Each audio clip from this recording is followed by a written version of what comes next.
What you're about to see is a video on a research project that focused on ECD service provision in Namibia. The project consists of a team of multidisciplinary researchers commissioned to undertake an independent research study.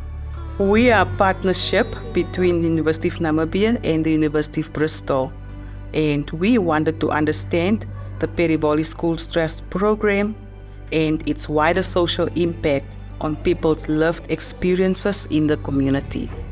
We undertook a 3-year qualitative study in 3 diverse regions of Namibia. We selected 6 ECD centers, 2 in each region. For each region, we had a center where the Perivoli Teachers Training Program was newly introduced, while the other center had been practicing the approach for a number of years. We spoke to educators receiving training, trainers delivering training, parents of children, and community members on the social impact. We also spoke to members of the leadership of the Perivoli Training Teachers Program. In total, we talked to 86 participants. Finally, we spent a considerable amount of time observing classrooms. Don't be shy, don't be shy. We will learn together, we will learn together. The clearing of the environment as well, so that this whole project might help the littering. It can keep the town clean as well, and in conjunction with the municipality, we can also engage with the municipality and assist them in keeping the environment clean. I'm so happy for Perivoli. It's why I'm also long in Perivoli. Is you don't go out and buy things. You keep your income for something else. We help you to sustain your recycling things and do your things, and you don't have to go to the shop because things at the shop is too expensive. Let's work together, and it's a team, and do your things for yourself. We prepared to build their own microphones to know that if they cannot talk loud enough, then there is other objects that can be used to let the sound out to the audience also. So that's where we brought in the mic. And so this is roughly just the paper that I got from the council. They have enjoyed it. I saw they had fun. Most likely, they always like anything that goes with paper and waste and glue, and that they can play with roughly. So we had fun, and the concept is, I think they understood what we are doing. Because when we just left now, I saw one participant was dancing on her own and doing her own music. Knowing that we have a job to improve our own kids that will grow into our own community. That is something that I say I would really like. The material is easy because every module it has its own material that we have to create actually. So it is, as I say that, you know, materials is lying down. It's just for us to collect and then create what we need in our class. Yeah. So because not everybody afford to pay for, because Perivoli also is free. Actually, it's for 2 years. It's a 2 years course and it's free. So not every teacher that are at kindergarten can able to go for institutions like maybe UNAM course to pay for that amount that they are asking. So with Perivoli, it's very easy to go in and then learn all these skills that you need. 'n kind se mindset werk vinniger of leer vinniger through activiteite wat jy met hande maak, through craft and things. Waste material, it almost costs nothing.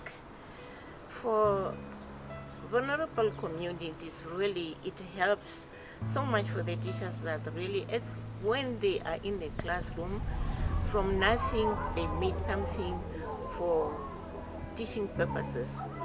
Actually, the waste material, teaching the material made from waste material, they are so natural and also colorful. Yeah, the parents shared with us that they are really very interested in this Perivoli approach of how they can assist their children, even at home, And when the little ones come home with their homework, they're really excited.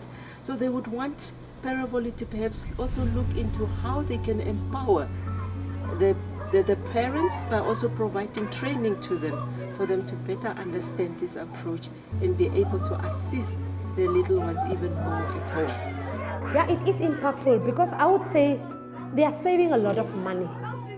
In those years, we would send out letters, the parents should buy this and the parents should buy this.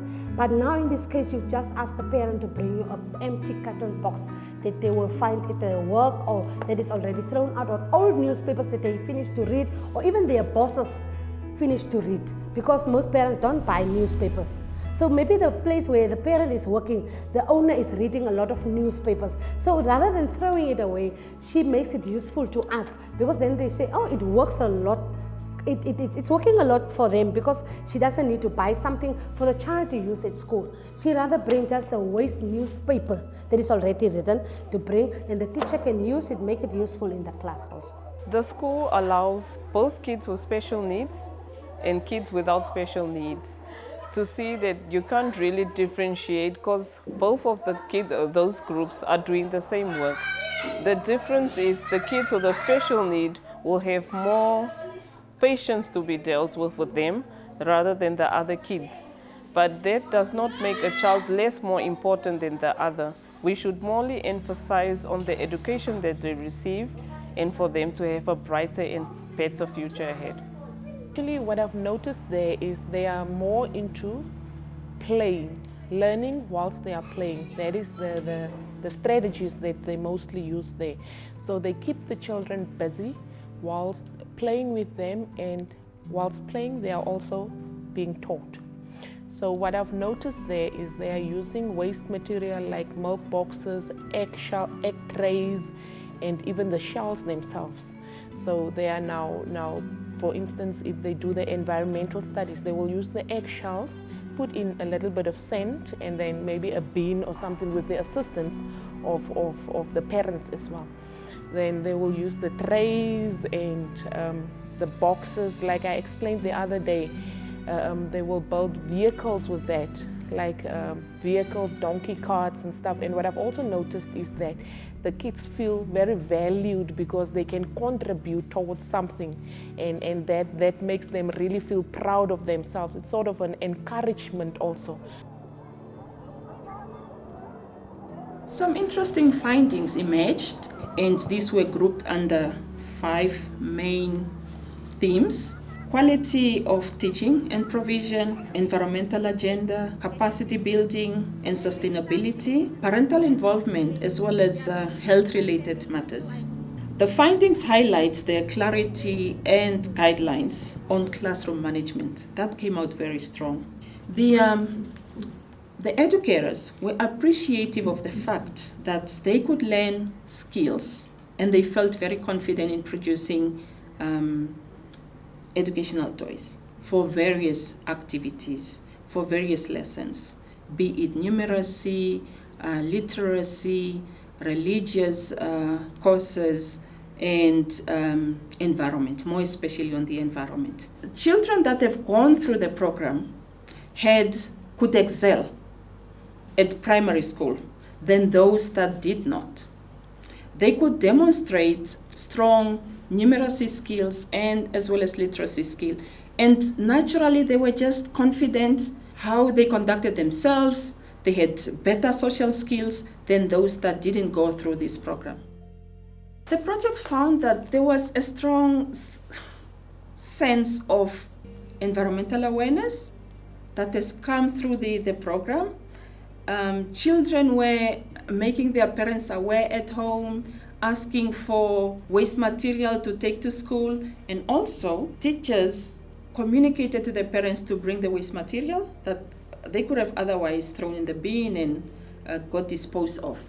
Some of it, or most of it, was useful in creating educational toys. Not only was it useful for educational toys, but it also cleaned up the environment in the vicinities.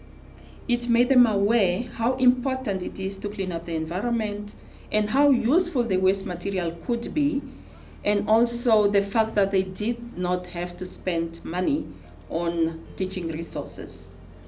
The training happened on site. So periodically the trainer would come around and having sensitized or having sent out a message to the ECD centers around the community, they would gather at a particular ECD center and she or he would come around and conduct training on site.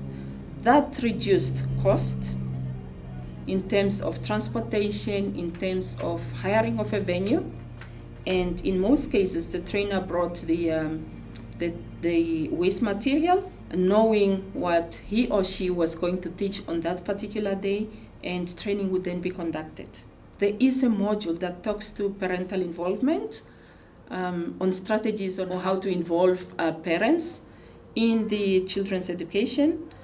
It has been a challenge in that not many parents attend, but those who attend had participated in the ECD Center's activity, and especially in the creation of the educational toys, in the provision of waste material that the school could use. Indeed, there was some disruption in the offering of early childhood education during the time of the pandemic, when all people had to remain home. But some key aspect around practicing hygienic practices was continued to be practiced in schools up to the present day, with the washing of the hands regularly.